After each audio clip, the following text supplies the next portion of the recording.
Hello and welcome to Issue 14 News. My name is Kevin York. And I'm Kristen Calciano. And here is your news for today. Well, first off, on the first page, we have FAFSA troubles ahead.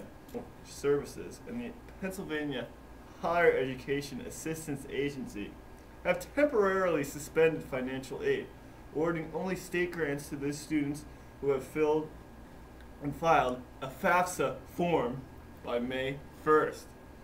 This decision does not mean an end to loans from the PHEAA, but it means that the PHEAA will no longer be the lender or bank from which students borrow money. Students are asked to choose from another bank or lender, such as credit unions or savings and loan associations. If you have any questions concerning the status of your financial aid, you need to contact AES customer service at 1-800-233-0557 or just call Buck's Financial Aid Office at 215-968-8200. And our second story on page 1, Bucks is covering the police beat. It's our annual Media Day event here at Bucks, 7th annual.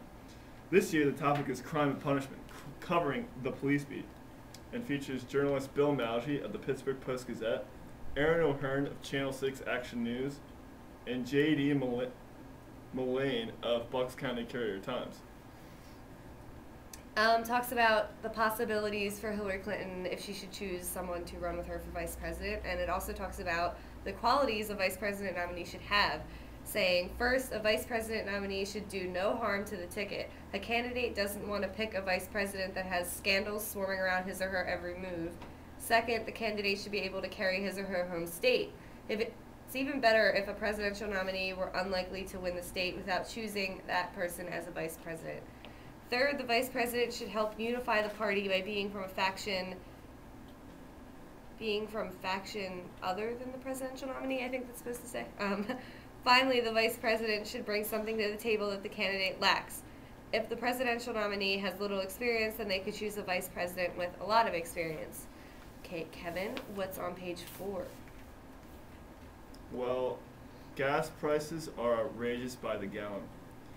You know, it says here, we have a quote, "I work for a company that owns cars," said Kevin McGinty, "and I have to put $75 into my car a week. Outrageous." What's going on? Things to do, Kristen. Okay, for the April calendar of events, we have on Thursday, April 17th, counseling workshops from 11 a.m. to 12 p.m. and they're on how to be successful at Bucks. And on Friday, April 18th, go see The Lean. They're playing at the Trocadero Main Stage in Philadelphia. Really good band. We had a review on them in last week's issue. Saturday, April 19th, men's baseball versus Delaware at 12 noon. That's an away game.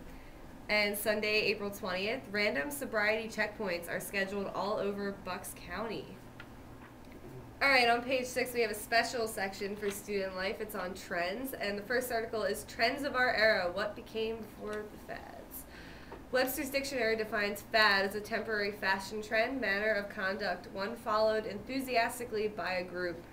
And the next article on that page is Reading is on the Decline. If you're reading this article, congratulations. You're among the very few 18 to 24-year-old college students who still read a newspaper. In fact, getting students to read anything other than their required textbooks seems like a challenge anymore.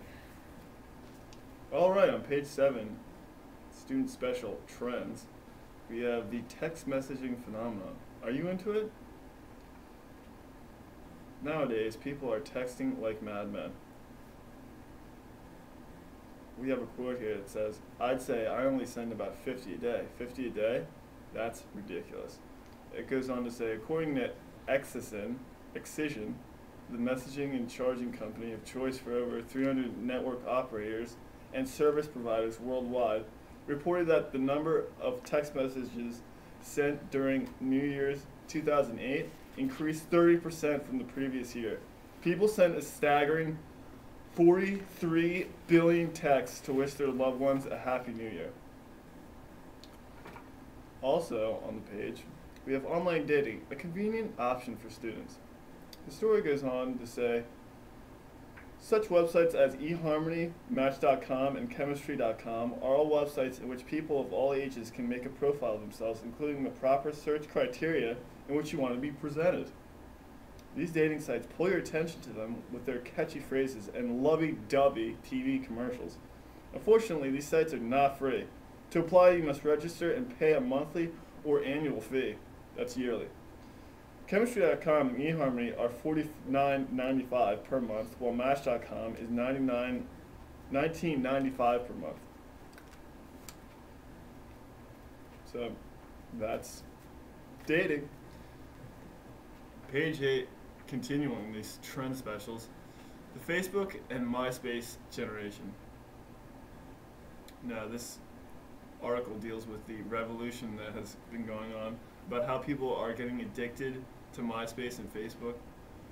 At nights, the article reads, I would say the first thing I really do is go on the computer and check my sites. I think everyone has a series of sites they check for updates on. Also, we have, isn't that the only reason for the library? Although joking at the time, there was a certain amount of seriousness to the statement. And I am completely addicted to the Lord of the Rings application on there. I go on it all the time when I sign on. So this article talks about how people are just becoming brainless MySpace and Facebook freaks. Also, we have Hannah Montana, the new tween craze. This story talks about how Hannah Montana is just taking over the world. From her popular line of clothing, accessories, anything, you name it, kids are buying that up and eating it up, okay? So, we have that on trends. What's going on in entertainment? What's entertaining the people today, Kristen? Okay, well, on our entertainment page, we have a review on In Flames' newest album called A Sense of Purpose. Metal is an undeniable part of today's music scene. You can hear everything from the sounds of Metallica's Black Album to the strains of Killswitch Engage's cover of Holy Diver. And In Flames' new album, A Sense of Purpose, with its hard-driving guitar riffs and explosive drums, is an album any metalhead should have. Also, we have an ad on that page for the BCCC Drama Club. It presents Chuckle Fest, and it's a... I'm sorry. Okay? That was okay. Good. Yeah. Well, as you can see, we're getting a good reaction already. It's a comedy improvisation kind of show, and it's on April 18th and 19th at 7:30 p.m. in the library auditorium. Tickets can be purchased at the door. It's $5 for students with an ID and $7 for general admission. And content may not be appropriate for young children. Okay. Well, that's almost it, except for the last page, which is, of course, sports. What we have today is a special announcement from Phil Coles, our sports editor. Phil, what's going on in sports these days? I'm glad you asked, Kevin. Centurion Sports, we have an article about the Bucs baseball team. Associate coach Greg Wilson is excited about the season. He says he doesn't see our team doing worse than first or second in the conference.